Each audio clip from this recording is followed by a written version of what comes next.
Assalamualaikum warahmatullahi wabarakatuh.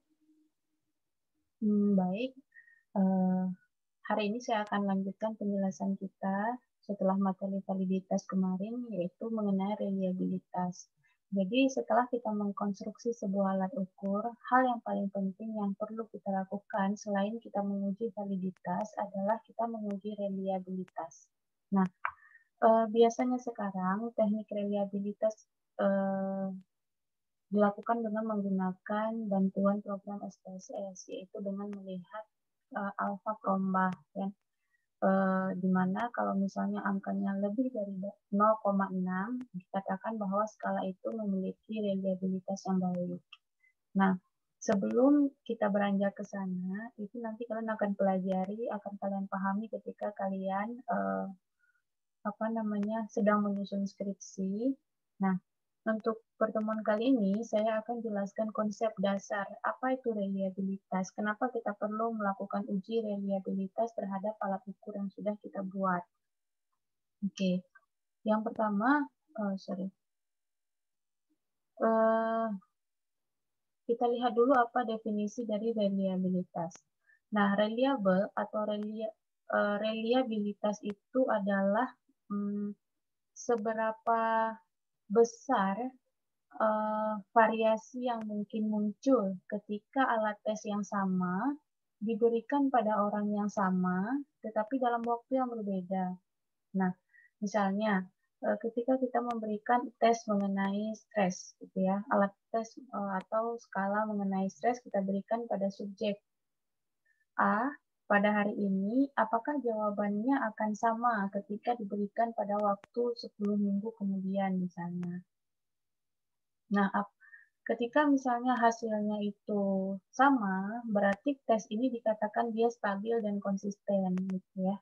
Jadi, maka dikatakan reliabilitas. Jadi, reliabilitas itu adalah seberapa besar variasi yang tidak sistematis tadi dari penjelasan kuantitatif dari karakteristik individu jika individu yang sama itu diukur berulang-ulang berkali-kali. Ya, jadi kita ingin mengukur variasinya. Variasi yang mungkin muncul dari individu yang sama ketika diberikan tes yang sama, tetapi dalam waktu yang berbeda. Gitu. Nah, apa yang menjadi tolak ukur dalam reliabilitas? Tolak ukurnya itu adalah stabilitas dan konsistensi. Stabil enggak skala ini ketika diukur berulang-ulang? Konsisten tidak jawaban dari si subjek gitu. Jadi kalau misalnya dia konsisten dan juga stabil, maka goodness atau kebaikan dari skala itu bagus gitu.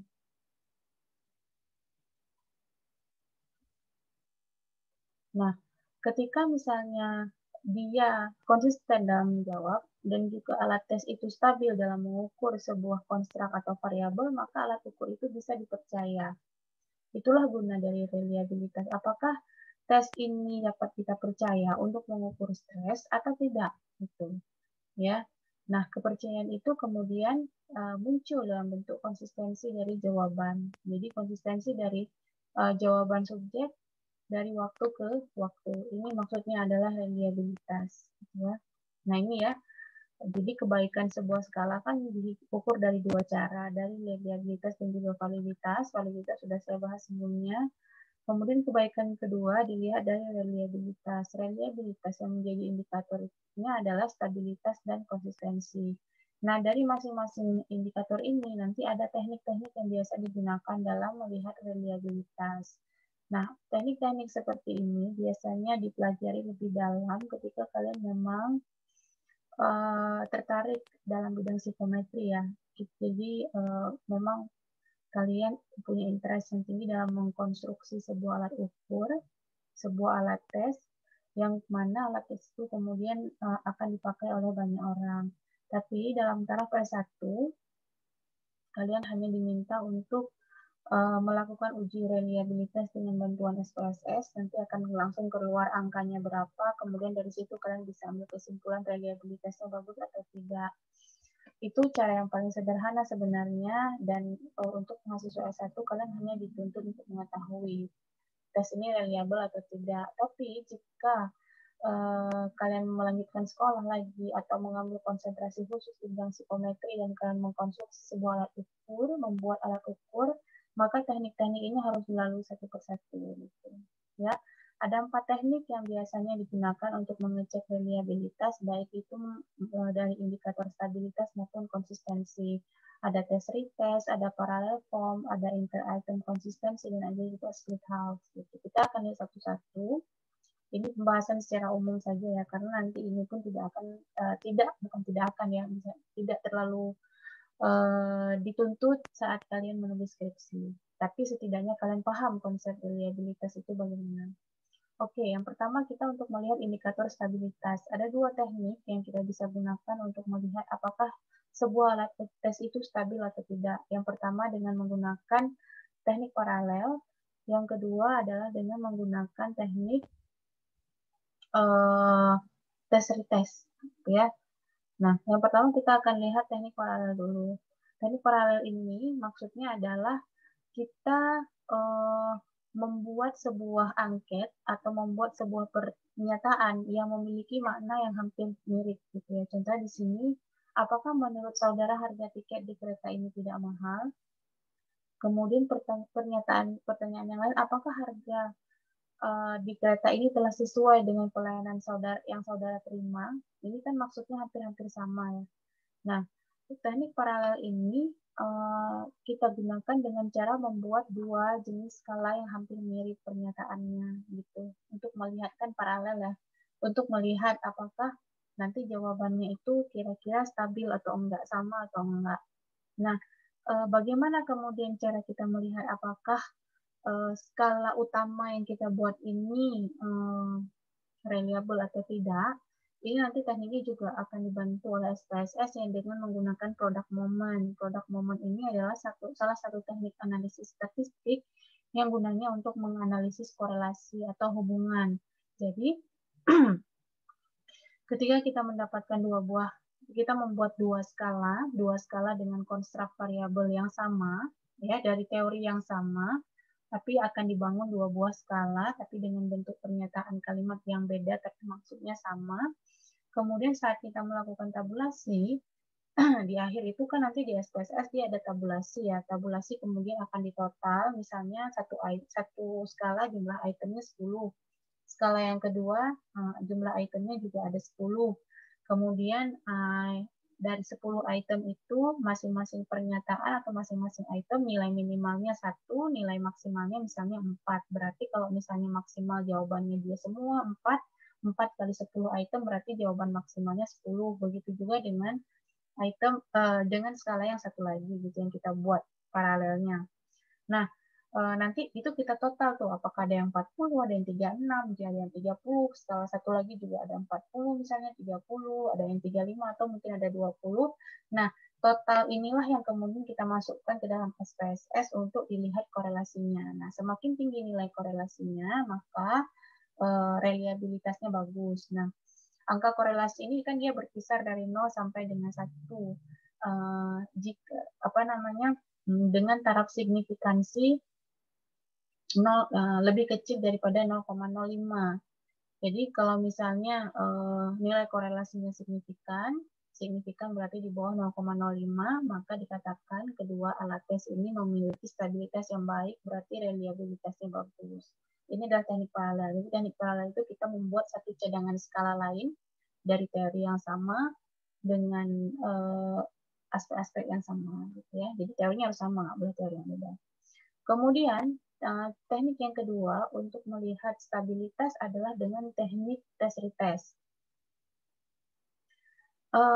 Teknik test retest ini biasanya kita gunakan untuk melihat stabilitas alat ukur dengan cara mengulang pemberian gitu. Misalnya kita kita membuat skala mengenai resiliensi.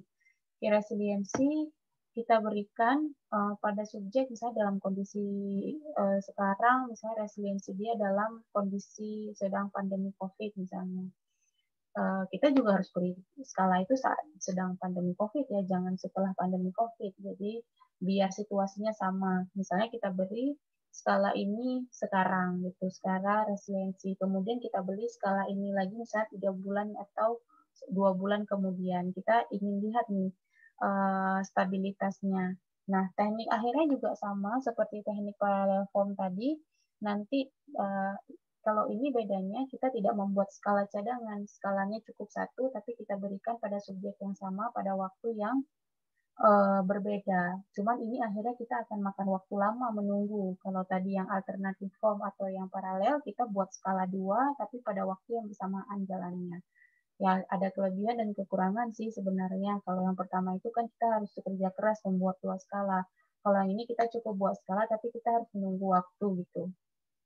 Nah, nanti teknik ini juga sama di ujungnya, nanti pada minggu ini kita kasih skala tentang resiliensi, nanti misalnya jumlah dalam satu skala itu, skala resiliensi jumlah itemnya ada 10, kita totalkan misalnya maksimal ada yang subjek satu nilai 40 dan 30 dan seterusnya, nanti di minggu depan harus di subjek yang sama lagi.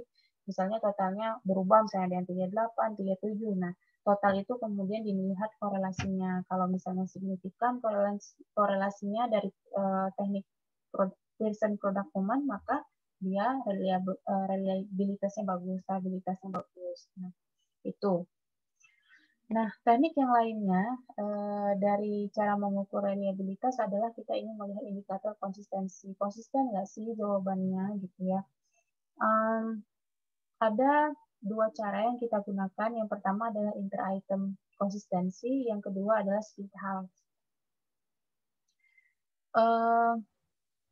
Di sini kalau inter-item konsistensi ini ada langsung caranya di dalam SPSS ya, kita ingin melihat inter-item correlation gitu. Inter-item correlation langsung kita dapat berapa nilai korelasi antara satu item dengan item yang lain. Misalnya ada 10 item, kemudian kita ingin mengukur korelasi item 1 dengan item 2, item 1 dengan item 3, item 1 dengan item 4, item 1 dengan item 5, dan seterusnya. Nanti item 2 dengan item 3, ada item 2 dengan item 4, dan seterusnya. Ya, berarti dia kalau dalam matematika pakai teknik faktorial ya, misalnya ada 10 item, berarti 10 faktorial, berarti ada berapa macam tuh. Nah, biasanya ini langsung ada rumusnya sih di dalam SPSS ya, semakin bagus korelasinya berarti dia semakin konsisten.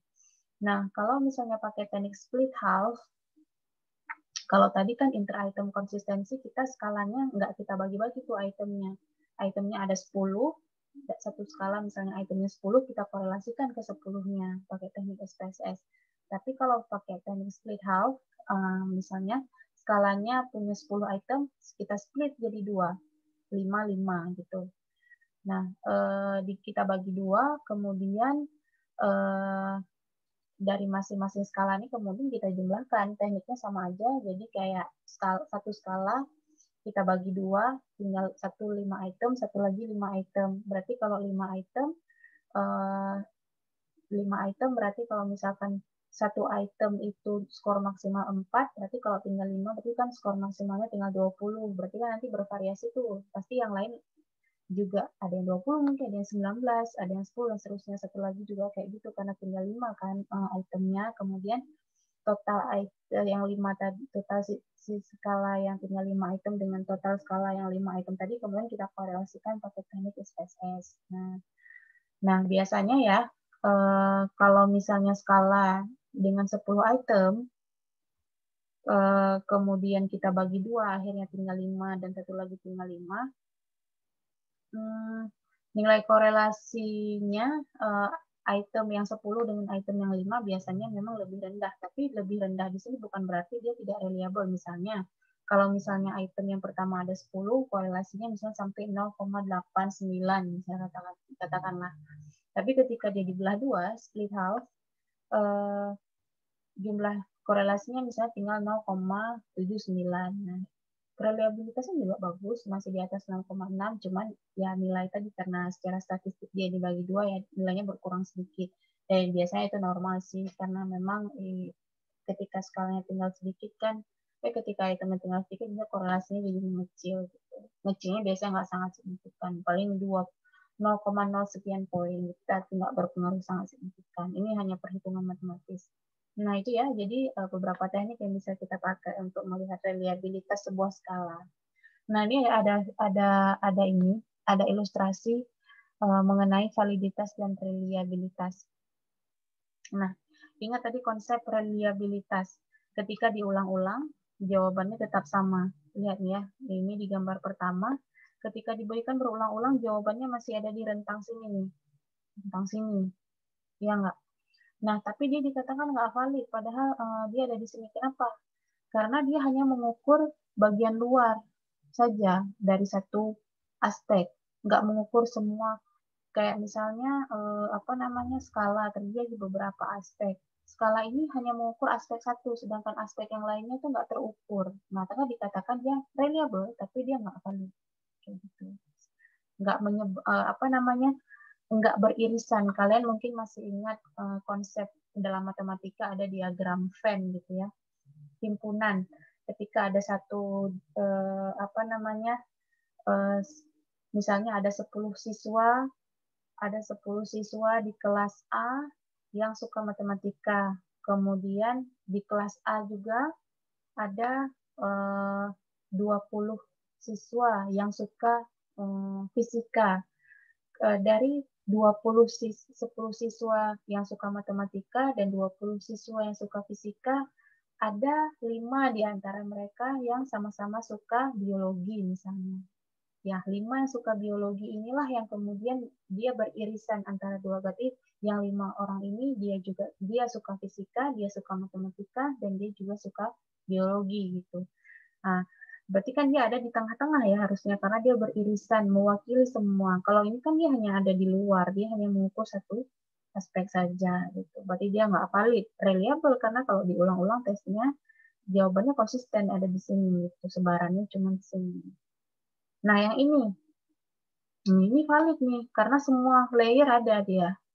Nah, tapi valid ya, karena ada semua layer dia mewakili ada.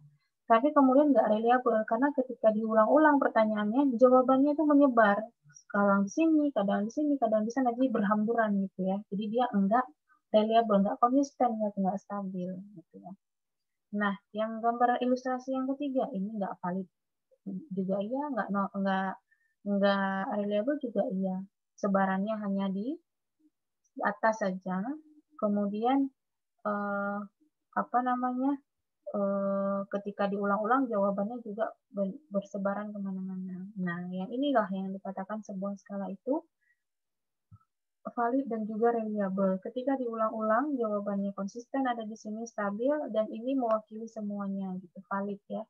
Layer yang paling dalam berarti ya, dia ada mewakili semua bagian. Kayak tadi ya, misalnya 15 siswa suka fisika, 10 suka matematika, 5 di antara mereka ada yang suka biologi. Berarti yang 5 suka biologi ini, dia juga suka matematika, dia suka fisika, dan dia juga suka matematika. Nah, inilah ilustrasi yang mudah ya, untuk memahami reliabilitas dan juga validitas.